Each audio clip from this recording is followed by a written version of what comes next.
Hello बच्चों, welcome back to my channel mission IIT JEE. जैसा कि आप जानते हैं कि हम सर्कल के एडवांस लेवल के क्वेश्चंस को देख रहे थे, तो उसी सीक्वेंस के अंदर ये हमारा नेक्स्ट क्वेश्चन है। जेईई एडवांस 2013 का क्वेश्चन है। इसमें क्या बोल रखा है, सर्कल और circles touching x axis at a distance 3 from the origin and having an intercept of length 2√7 on y axis is r. ये एक मल्टीपल चॉइस टाइप का क्वेश्चन था और इस क्वेश्चन की ब्यूटी बस इतनी है कि इन्होंने इसके अंदर ये नहीं बता रखा है कि जो सर्कल है वो जो टच कर रहा है एक्स एक्सिस को एट अ डिस्टेंस 3, वो लेफ्ट साइड मतलब पॉजिटिव एक्स एक्सिस पर कर रहा है या फिर नेगेटिव एक्स एक्सिस पर कर रहा है।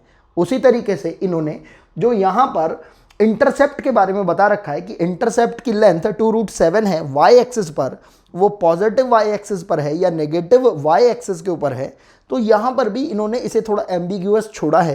तो हम क्या करते हैं, एक स्टैंडर्ड इक्वेशन को बनाने की कोशिश करते हैं, एक स्टैंडर्ड फर्स्ट क्वाड्रेंट के अंदर इसको बनाएंगे और उसी के बेसिस पर ही चारों डायरेक्शन के अंदर, चारों क्वाड्रेंट्स में कहाँ कहाँ सर्कल एग्जिस्ट कर सकता है उसकी इक्वेशन को भी इमेजिनेट करेंगे। तो क्वेश्चन को स्टार्ट करते हैं।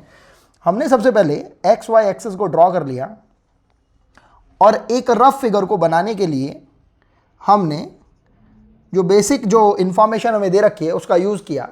अगर हम इस पर्टिकुलर इंफॉर्मेशन का यूज़ करके फर्स्ट क्वाड्रेंट में सर्कल को ड्रॉ करने की कोशिश करते हैं तो हमारे पास क्या क्या चीज़ दे रखी है इन्होंने, circles touching x axis at a distance 3 centimetre या 3 यूनिट्स फ्रॉम द ओरिजिन। तो ओरिजिन अगर हमारे पास यहाँ पर है और अभी के लिए लेट से हम इस पॉइंट को ले लेते हैं 3,0, तो सर्कल जो है हमारे पास इस एक्स एक्सिस को टच करता हुआ इस पर्टिकुलर पॉइंट पर यहां पर इस तरीके से ड्रॉ किया जा सकता है। और इंफॉर्मेशन ये भी बोल रखी है having an intercept of length 2√7 on y axis. तो इसके लिए अगर हम सर्कल को ड्रॉ करते हैं तो सर्कल कुछ इस टाइप का सा ड्रॉ किया जा सकता है।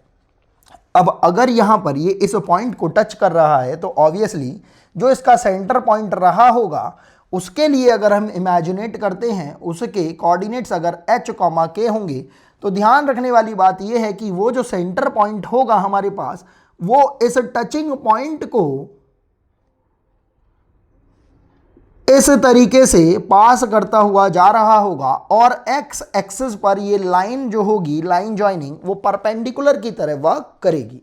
तो और इस पॉइंट से अगर हमने ये जो हमारे पास सेगमेंट बता रखा है 2√7, इसके ऊपर अगर हमने परपेंडिकुलर ड्रॉप कर दिया तो ये सेगमेंट को भी 2 इक्वल पार्ट्स में डिवाइड करेगी।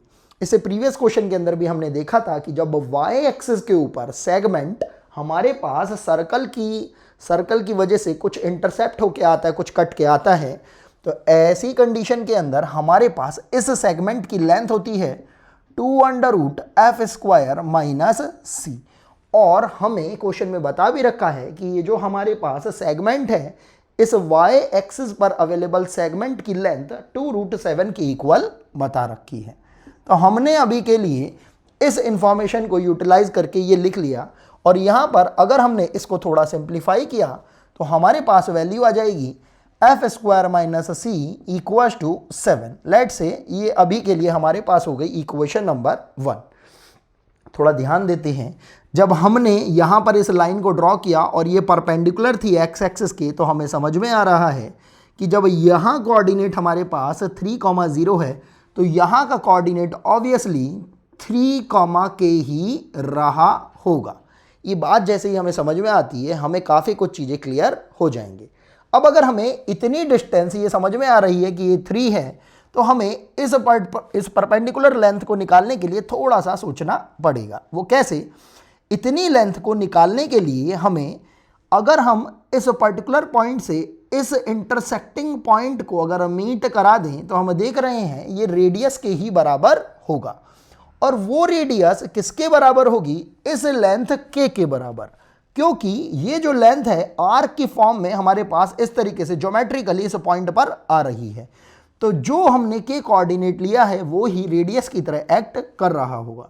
तो जब ये लेंथ हमारे पास के हो गई, क्योंकि ये रेडियस की तरह एक्ट कर रही है, ये लेंथ हमें अभी अभी पता लगी है कि ये कितनी हो गई है 3, और ये लेंथ हमें दिख रही है कि ये कितनी है √7। तो हम इस के लेंथ को निकाल सकते हैं कैसे, पाइथागोरस लगाकर, क्योंकि यहाँ पर ये परपेंडिकुलर है। तो के की वैल्यू आ जाएगी आपके पास यहाँ से के इक्वल्स टू √7 का होल स्क्वायर प्लस 3 का स्क्वायर, ये हो जाएगा आपके पास √7 + 9, इसकी वैल्यू हो जाएगी आपके पास √16। तो k की वैल्यू आ रही है आपके पास 4। अब आपके पास k की वैल्यू आ गई है 4, तो आपके पास सेंटर कोऑर्डिनेट हो गए हैं 3, 4।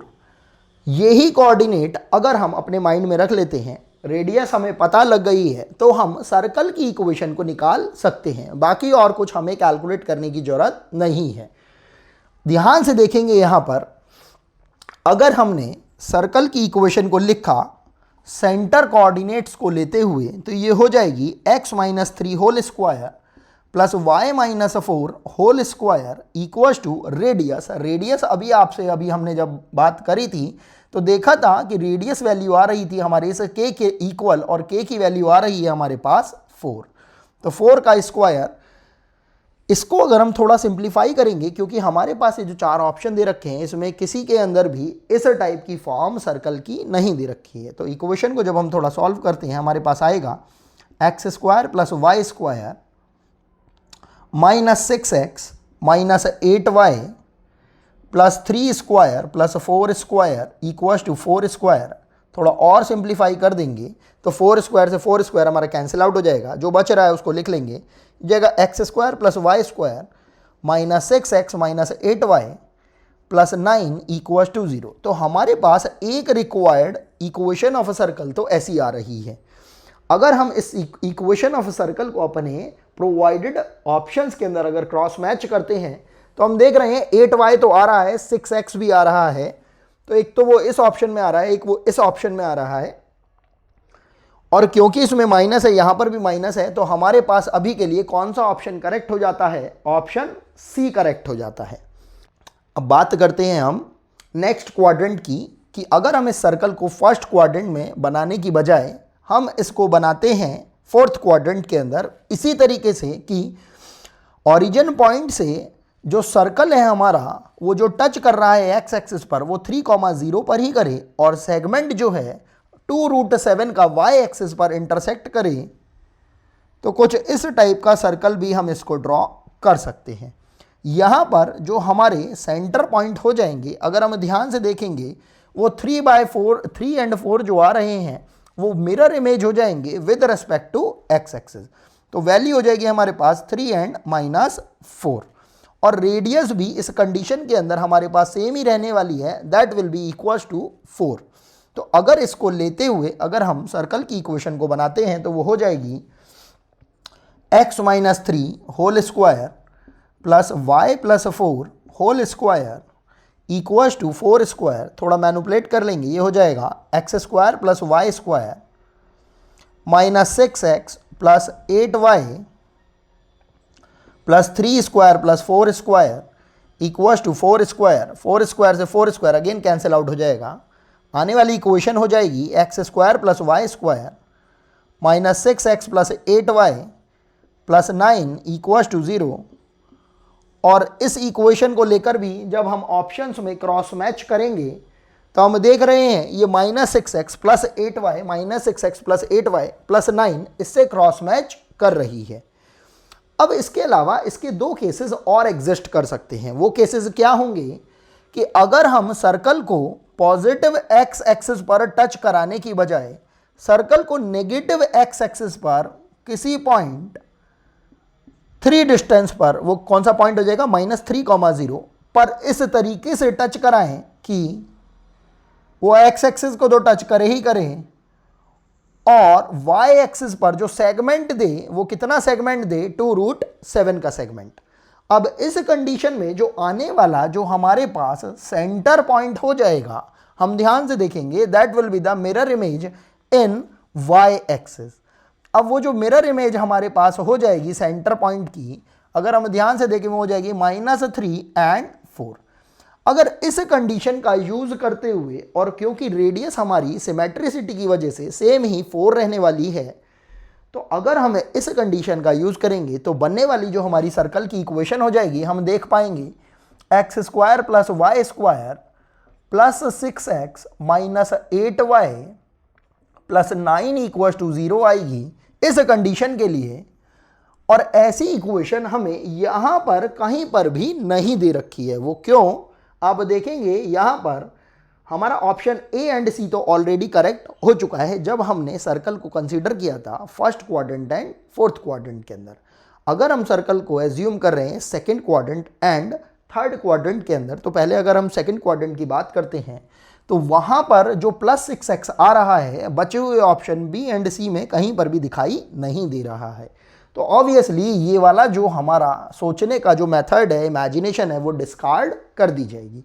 इसी तरीके से जब हम सर्कल को थर्ड क्वाड्रेंट में कुछ इस टाइप से एज्यूम कर रहे होंगे, उस कंडीशन में भी जो हमारे पास सेंटर कोऑर्डिनेट आ रहे होंगे वो -3 -4 आ रहे होंगे। और इस कंडीशन से बनने वाली जो सर्कल की इक्वेशन होगी वो हो जाएगी x square plus y square plus 6x plus 8y plus 9 equal to 0। और इसके अकॉर्डिंगली भी हमारे पास अगर हम देखेंगे option number b and d के अंदर ये इस तरीके से सजेस्ट नहीं कर पा रही है। तो हमारे पास इन दो ऑप्शंस को एज्यूम करने की ज़रूरत नहीं है। हमारे पास जो करेक्ट ऑप्शंस रहेंगे वो कब रहेंगे, जब हम सर्कल को एज्यूम कर रहे हैं first quadrant and fourth quadrant के अंदर। तो करेक्ट ऑप्शंस हो गए हमारे option number a and option number c, यही हमारा रिक्वायर्ड आंसर रहेगा।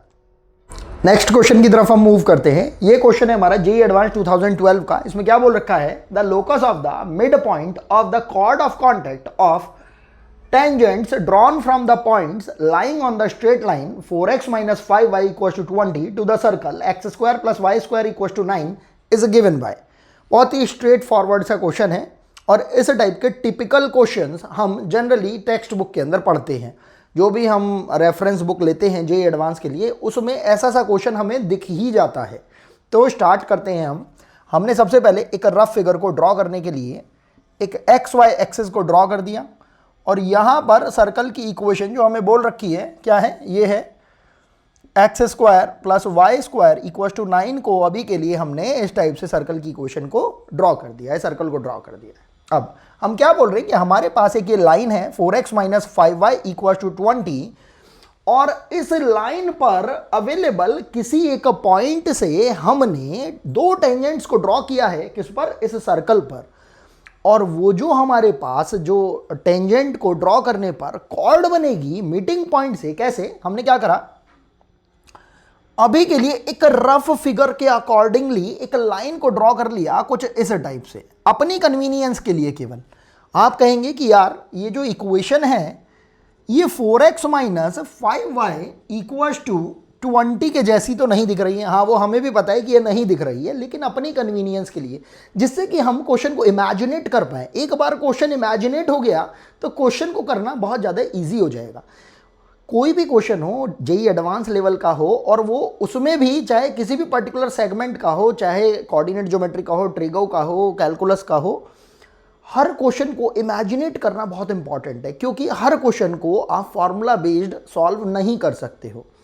खासकर जब हम कोऑर्डिनेट ज्योमेट्री की बात करते हैं तो इसके अंदर जब हम इमेजिनेट कर पाते हैं क्वेश्चन को तो हमें समझ में आ पाता है कि आखिर इसमें वर्क फ्लो किस तरीके का रहा होगा। तो हमने अपनी कन्वीनियंस के लिए एक लाइन की इक्वेशन इस टाइप से ले ली। ये कौन सी लाइन हमें गिवन कर रखी है, 4x minus 5y equal to 20।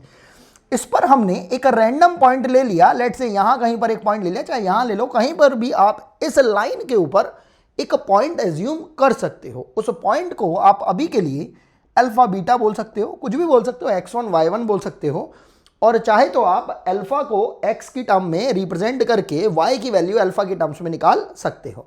खैर, हमने अभी के लिए इसको अल्फा बीटा मान लिया है और यहाँ से हमने क्या करा, सर्कल के ऊपर टेंजेंट्स को ड्रॉ कर दिया है। तो ये जो हमारे पास दो टेंजेंट्स आ गई हैं, थोड़ी सी हिली डुली सी, ये हमारे पास टेंजेंट्स की इक्वेशंस आई हैं। इक्वेशंस तो नहीं है, मतलब टेंजेंट्स आई हैं। अब इन टेंजेंट्स को हमें ध्यान में रखते हुए कि ये सर्कल को जिस पर्टिकुलर पॉइंट पर टच कर रही हैं उन दोनों पॉइंट्स को मिलाते हुए एक कॉर्ड को ड्रॉ करना है। और हमसे बोला गया है कि ये जो कॉर्ड बनेगी, इस कॉर्ड के मिड पॉइंट का, लेट्स से ये कोई एक मिड पॉइंट हो गया जिसको हमने नाम दे दिया H, K और इसको P बोल दिया, और इस पॉइंट को अभी के लिए लेट्स से Q बोल दिया।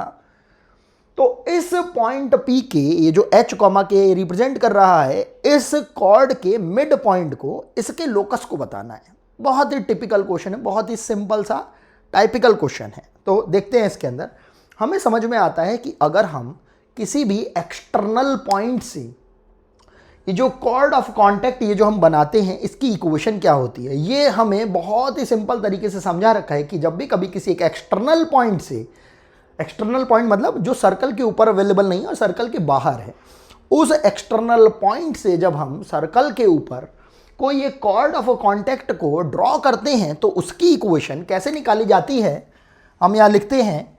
वो होती है x(x1) plus y(y1) equal to a square. किस कंडीशन में, जब सर्कल की इक्वेशन कुछ इस टाइप की सी होती है। तो ये हमने इक्वेशन लिख दी किसकी, इस कॉर्ड ऑफ कांटेक्ट की। और यहां पर ये जो x1 y1 रिप्रेजेंट कर रहे हैं, ये उस एक्सटर्नल पॉइंट के कोऑर्डिनेट को रिप्रेजेंट कर रहे हैं, जो इस केस में क्या है, अल्फा एंड बीटा। तो हम देखते हैं a स्क्वायर की वैल्यू 9 दे रखी है, तो हम इसको थोड़ा ढंग से लिखते हैं। ये हो जाएगा हमारे पास alpha x plus beta y equal to 9। तो ये हमारे पास इस कॉर्ड की इक्वेशन आ गई। अब हमें इतना भी बता रखा है कि अगर हमें इस लाइन का, इस कॉर्ड का लोकस निकालना है मिड पॉइंट का, तो मिड पॉइंट को लेकर भी कोई कॉर्ड है अगर हमारे पास, उसका अगर हमें मिड पॉइंट बोल रखा है H, K, उसका यूटिलाइजेशन करके भी हम उस कॉर्ड की इक्वेशन निकाल सकते हैं। अगर आप थोड़ा सा याद करेंगे, उसकी इक्वेशन हम तब निकाल पाते हैं मिड पॉइंट के लिए जब हम t equal to S1 equation लिखते हैं। कब, जब कॉर्ड के मिड पॉइंट को हम एज अ लोकस ट्रीट करते हुए उसकी इक्वेशन को निकालना चाहते हैं। तो t इक्वल टू S1 हमसे क्या बोलता है, t तो टेंजेंट की इक्वेशन को रिप्रेजेंट करता है और S1 उस एक्सप्रेशन को रिप्रेजेंट करता है जब हम उस पॉइंट से, जिस पॉइंट को हमें बोला गया है, पूरी की पूरी इक्वेशन ऑफ कर्व को सेटिस्फाई करा देते हैं। तो हमने सेटिस्फाई कराने की कोशिश करी और t की इक्वेशन को लिखा। ये टेंजेंट की इक्वेशन इस पर्टिकुलर कर्व के लिए इस पॉइंट को सेटिस्फाई करा के कैसी सी आएगी, हम देखेंगे। x इंटू x1 जिसके अंदर इस पॉइंट से हम सेटिस्फाई करा रहे हैं, वो कितना हो जाएगा, x into h plus y into y1। y1 coordinate की जगह हमारे पास कौन सा पॉइंट दे रखा है इन्होंने, k, माइनस यहां पर हमारे पास कितना दे रखा है, 9। तो ये तो हमारे लिए हो गई t की इक्वेशन। और S1 के लिए इक्वेशन हमारे पास, रिप्रेजेंटेशन, बेसिकली वो इक्वेशन नहीं होगी, वो वैल्यू होगी हमारे लिए S1 जो होगी, क्योंकि हम सर्कल की इक्वेशन के अंदर इस पॉइंट को सेटिस्फाई करा रहे हैं। तो S1 वैल्यू आती है बेसिकली हमारे पास। तो वो रिप्रेजेंटेशन कैसा हो जाएगा हमारे पास, h का स्क्वायर प्लस k का स्क्वायर माइनस 9। ये जो हमने इक्वेशन निकाली है, ये किस कंडीशन में वैलिड होती है, जब कॉर्ड की हमें मिड पॉइंट दे रखा हो और उस मिड पॉइंट को यूज करके हमें इक्वेशन निकालनी होती है। किसकी, इस कॉर्ड की इक्वेशन निकालनी होती है। तो खैर हमने इसको थोड़ा सा सिंप्लीफाई कर लिया। ये 9 से 9 को हमने कैंसिल आउट कर दिया, जो भी हमारे पास आ रहा है उसको थोड़ा ढंग से लिख लिया। ये हो जाएगा x into h plus y into k minus h square plus के स्क्वायर इक्वल टू 0। इस इक्वेशन को लेट से अभी के लिए हमने क्या बोल दिया, इक्वेशन नंबर 2। थोड़ा सा हम और ध्यान देंगे तो हमें समझ में आएगा कि यार ये जो हमने इक्वेशन नंबर 1 लिखी थी और इक्वेशन नंबर 2 भी जो कैलकुलेट होके आई है, वो दोनों की दोनों एक ही कॉर्ड की एक ही इक्वेशन को रिप्रेजेंट कर रही हैं। और अगर दो इक्वेशन एक ही चीज़ को रिप्रेजेंट करेंगी तो उनमें जो वेरिएबल होगा हमारे पास, x में, y में, t में, z में, उनका जो कोफिशिएंट्स होंगे, उनका जो रेशो होगा वो सेम आना चाहिए। कैसे, हम देखेंगे। अगर ये दोनों इक्वेशन एक ही इक्वेशन को रिप्रेजेंट कर रही हैं, तो अभी अगर मैं इसको थोड़ा ढंग से लिख लूँ, इसको मैं -9 इक्वल टू इक्वल्स टू 0 करके अगर लिख लेता हूं तो इस इक्वेशन को जब मैं इस इक्वेशन से कंपेयर करूंगा तो मैं देखूंगा यहां पर आएगा मेरे पास अल्फा अपॉन एक्स के कोफिशिएंट्स को मैं यहां पर कंपेयर कर पा रहा हूं अल्फा बाय एच करके, ये इक्वल टू हो जाएगा किसके, वाई के कोफिशिएंट्स के, वो हो जाएगा बीटा बाय के। कॉरस्पॉन्डिंग जितनी भी जो हमारे पास क्वांटिटीज रहेंगी उनको हम यहां पर कंपेयर कर पाएंगे equals to -9 upon minus times of H square plus के स्क्वायर। अब यहां से अगर हम देखेंगे, यहां से हम अल्फा बीटा की वैल्यू को कैलकुलेट कर सकते हैं, क्योंकि अल्फा बीटा भी हमारे पास अननोन पॉइंट्स थे जो कि लाई कर रहे थे उस लाइन के ऊपर जिस लाइन से हमने दो टेंजेंट्स को ड्रॉ किया था। सॉरी। तो अल्फा की वैल्यू अगर मैं इस पर्टिकुलर एक्सप्रेशन की फॉर्म में निकालता हूं, यहां पे माइनस से माइनस कैंसिल आउट हो गया, तो ये हो गया मेरे पास 9h upon H square plus के स्क्वायर, और बीटा की वैल्यू भी मैं इसकी टर्म्स में निकाल सकता हूं, ये हो जाएगा मेरे पास 9k upon H square plus के स्क्वायर। अब बस सिंपल से अगर मैं इस अल्फा और बीटा जो कि अननोन क्वांटिटी थी मेरे पास, उसको अगर मैं इस इक्वेशन में सेटिस्फाई करा दूंगा तो मेरे पास काफ़ी कुछ क्वेश्चन को सॉल्व करने के लिए हो जाएगा। तो मैंने क्या करा, यहाँ ये स्पेस खाली है, यहाँ पर इसको हम ट्राई करते हैं।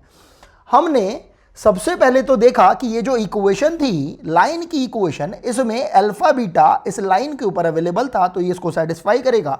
तो इक्वेशन हो जाएगी 4 alpha minus 5 beta equals to 20, और क्योंकि अल्फा बीटा तो अभी हमने जस्ट कैलकुलेट कर रहे हैं, ये अननोन थे, उन अननोन्स की वैल्यू को जब हम इसमें सेटिस्फाई करा देंगे, ये हो जाएगा 4 times of 9h upon H square plus के square and minus 5 times of 9k upon H square plus के स्क्वायर इक्वल्स टू कितना आ रहा है 20। थोड़ा इसे सिंप्लीफाई कर लेंगे, यहाँ हम देख रहे हैं एलसीएम कितना आ रहा है हमारे पास, एच स्क्वायर प्लस के स्क्वायर, तो ये हो जाएगा हमारे पास 20 times of H square plus के square equals to 36 times of H minus 45 times of के।